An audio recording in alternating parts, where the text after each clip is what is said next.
Hello everyone and welcome back to this channel, and today we're going to be answering a very important question: how Proton Mail's end-to-end encryption actually works. Ever wondered how it works? How does Proton Mail keep your emails truly private? It all comes down to a powerful concept called end-to-end encryption. Let's break it down how it actually works.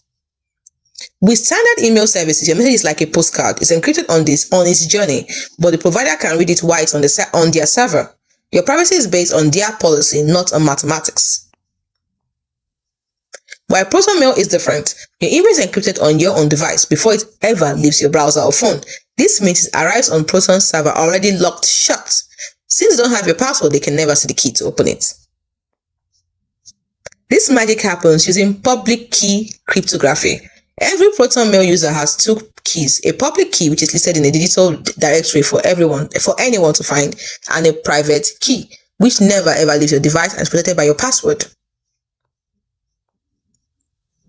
So when you send an email to another Proton Mail user, your device automatically finds their public key and uses it to scramble the message. Only the recipient's unique private key can unscramble it. Not even Proton can decrypt it in transit or on their servers. What about sending to Gmail or Outlook? You can send a password-protected email. Proton encrypts the message and you share the password through a different channel like a phone call or Signal. The recipient enters the password to decrypt it in their browser.